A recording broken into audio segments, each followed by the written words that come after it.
Ipinakita rin sa akin ni Hideyuki ang isang uri ng pagkain na nakukuha rin sa kagubatan. This is nameko mushroom. Nameko mushroom. Oishii node. Ulam namin to kagabi, so dito pala siya galing. Ang mga matagi hunter daw kasi na ilang araw nagtatagal sa kagubatan, kailangang maalam sa mga pwede niyang makain doon. Ang mushroom daw halimbawa, hindi lahat pwedeng kainin.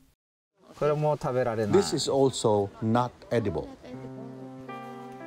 Malambot ang nameko mushroom kaya maingat daw dapat ang pagkuha nito. Ang lamig niya tapos medyo slimy siya. Madulas. Pero sarap dito. Ano to eh? Ginagawang soup, ang sarap.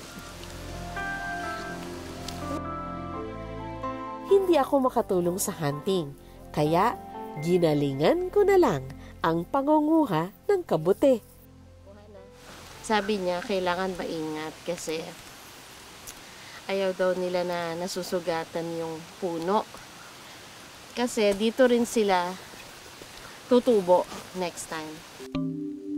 Sabi nga ni Hideyuki, hindi ka magugutom sa gubat basta may kaalaman ka tulad ng isang matagi hunter.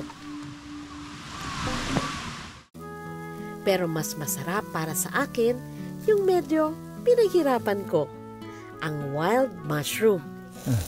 Ito naman yung mushroom na hinarvest namin. Hinarvest talaga eh. I like it. Oh, I see. Good. よかった。